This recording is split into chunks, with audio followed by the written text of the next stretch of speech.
7 décès à déplorer. Cela représente une hausse de 16%. France Info. L'écologie en première ligne hier dans le discours d'Édouard Philippe et aussi dans son même discours ce matin devant le Sénat, puisqu'hier c'était devant l'Assemblée nationale. L'urgence écologique, pour reprendre les mots du Premier ministre, a été déclinée sur plusieurs sujets, notamment celui du recyclage des plastiques. Alors on a évoqué plusieurs fois ici même ce problème qui s'étend jusque dans les océans. Nous sommes avec Nathalie Gontard. Bonjour. Bonjour. Vous êtes directrice de recherche à l'INRA, spécialiste des plastiques. Jean-Philippe Carpentier, bonjour à vous. Bonjour. Vous présidez la FEDEREC, qui est la Fédération professionnelle des entreprises du recyclage. Laura Châtel est également en ligne, bonjour. Bonjour. Chargée de campagne pour l'association Zero Waste en France. Et d'abord Anne-Laure Barral. Bonjour Anne-Laure. Bonjour. Spécialiste environnement de France Info. Qu'a dit exactement le Premier ministre hier? Est-ce qu'effectivement une révolution verte est en marche? Alors une révolution pour la France peut-être, mais pas pour son voisin allemand par exemple, qui pratique déjà depuis longtemps la consigne. L'idée pour le gouvernement, c'est d'améliorer la collecte de nos plastiques qui envahissent notre environnement pour mieux les recycler. Et ce sont nos bouteilles en plastique qui sont particulièrement visées par la mesure. 26% sont recyclés seulement. Donc par exemple, demain, Hercine, vous rapporterez peut-être votre bouteille d'eau ou de soda vide au supermarché où vous l'avez achetée et en échange, on vous rendra 20 centimes en pièces ou sous forme d'avoir pour une nouvelle bouteille de votre boisson préférée. Les marques y sont favorables parce que ça leur évite d'être associées à cette pollution plastique des océans notamment qui devient vraiment problématique. Les grandes surfaces y sont favorables aussi parce que ça fidélise des clients qui commencent un peu à les bouder. Pour l'instant, seules les collectivités qui gèrent nos déchets ne voient pas cette consigne pour les bouteilles en plastique d'un bon œil, puisqu'elle pourrait déséquilibrer le financement des collectes et des centres de tri. Et là, si on ne ramasse pas nos poubelles pendant plusieurs jours, Hercine, vous allez voir que le gouvernement va vite avoir un problème.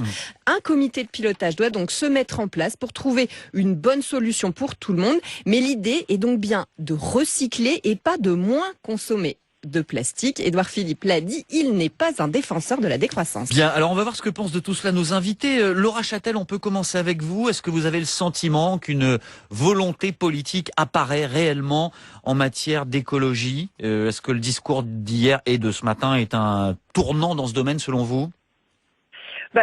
Sur le sujet du plastique, ce qui est déjà intéressant, c'est que un discours de politique générale en parle. Ça montre que le gouvernement a envie d'agir sur ce sujet. Cela dit, on est encore effectivement beaucoup dans une approche uniquement recyclage. Or, pour le plastique, pour le coup, je pense qu'il faut qu'on soit un petit peu partisan d'une décroissance. Aujourd'hui, on produit toujours plus de plastique chaque année que l'année précédente. Donc, en la matière, l'idée, c'est surtout aujourd'hui de réduire notre consommation en supprimant beaucoup de produits plastiques à usage unique de notre quotidien. Mais est-ce que le recyclage pourrait compenser d'une manière ou d'une autre cette consommation qui est forte? Non, le recyclage ne sera pas la solution miracle à la pollution plastique. Le recyclage peut permettre de capter un certain nombre de déchets plastiques et de les réincorporer dans notre économie. Ça marche notamment pour les résines plastiques qui composent nos bouteilles d'eau. Le PET transparent est une résine plastique qu'on sait plutôt bien recycler, même si ça ne se recycle pas à l'infini. Oui. Cela dit, il y a beaucoup d'autres résines plastiques. En fait, le plastique, c'est un matériau très divers. Et pour beaucoup de ces résines plastiques, on n'a pas de solution de recyclage. Et surtout, les quantités mises sur le marché sont telles que le recyclage peine en fait à compenser l'impact environnemental de ces déchets. Nathalie Gontard, vous qui êtes scientifique, spécialiste des plastiques, on nous dit qu'il y aura donc plus de plastique recyclé dans les bouteilles, également dans des boîtes de nourriture à emporter. Ça veut dire que jusqu'ici, ces produits ne contiennent pas du tout de plastique recyclé ? Non, jusqu'ici, ces produits ne contiennent pas de plastique recyclé. Et moi, ce qui m'inquiète un petit peu, c'est qu'il n'y a pas d'évolution dans le discours. On parle toujours de recyclage. Laura Châtel vient de le dire. Et ce qui me pose le plus question, c'est que on ne sait pas recycler le plastique, car recycler signifie régénérer le même matériau à partir de ses déchets, un nombre infini de fois. Actuellement, on ne sait que décycler le plastique, c'est-à-dire le transformer en un matériau moins performant, pour lequel il faut trouver de nouveaux marchés. Et donc, on ne fait que déplacer le problème. Alors, je voudrais juste vous donner un petit exemple. Oui. La barquette de fraises en plastique, qui est bien collectée et traitée, qui va se transformer en fibre synthétique et devenir un pull.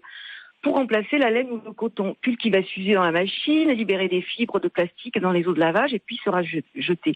Cette barquette finira moins vite à la poubelle, mais elle finira quand même dispersée dans notre environnement sous forme de micro ou de nanoparticules de déchets plastiques. Donc pour moi, c'est encore un petit pas, je pense, qui ne vise pas des impacts sur le long terme, des impacts environnementaux que l'on cherche à éviter. Mais alors ce que vous dites là est très intéressant. On va se tourner vers Jean-Philippe Carpentier qui préside la Fédération professionnelle des entreprises du recyclage. On ne sait pas recycler réellement le plastique. Ah, écoutez, je suis président de la fédération, je suis également industriel et recycleur de bouteilles PET. Donc depuis 2005, on recycle des bouteilles de PET. Alors une partie en bouteille, une partie en fibre. Dans ce qui est dit, il y a une part de vrai, et puis il y a une part aussi qui est peut-être à confirmer. C'est que c'est vrai que quand on fait du recyclage pour refaire de la bouteille, on est plutôt sur du upcycling, c'est-à-dire qu'on va permettre d'avoir une vraie valorisation de la matière recyclée. Par contre, quand on part sur d'autres applications comme la fibre, c'est vrai qu'on est plutôt là sur un coup et la fois suivante, on a du mal à recycler ces fibres. Donc ça, c'est tout à fait vrai. En fait, on ne peut pas recycler n'importe quel plastique, n'importe comment. C'est ça? Avec des bouteilles, on va plutôt refaire des bouteilles.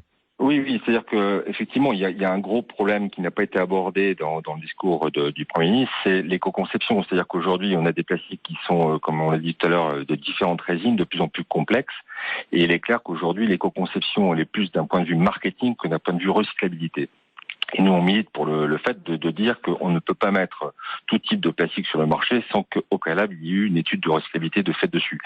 Et juste pour mettre en perspective, aujourd'hui, chaque année, il y a 2 millions, un peu plus de 2 millions de tonnes de plastique mis sur le marché pour les emballages. Ouais. La bouteille représente 400 000 tonnes. Donc, les 400 000 tonnes ne vont pas faire Mais c'est pas l'ensemble. Voilà. Donc, on ne s'attaque pas à l'ensemble du problème. Et j'ai peur que la consigne là-dessus n'intervienne rien sur l'amélioration des océans et des espaces publics, parce que on sait aujourd'hui que 99% des bouteilles sont collectées, mais elles sont pas dans le bon bac, mais elles sont collectées. Donc notre problème, c'est de ramener ces bouteilles dans le bon bac pour qu'elles soient recyclées, mais c'est pas la bouteille qui crée le plus fort de la pollution aujourd'hui. Oui, ça n'est pas la bouteille qui finit dans la nature, Laura Châtel. C'est vrai ça? Alors c'est vrai, hein, l'objectif de mettre en place une consigne sur les bouteilles plastiques, c'est principalement pour faire progresser le tri de ces bouteilles-là.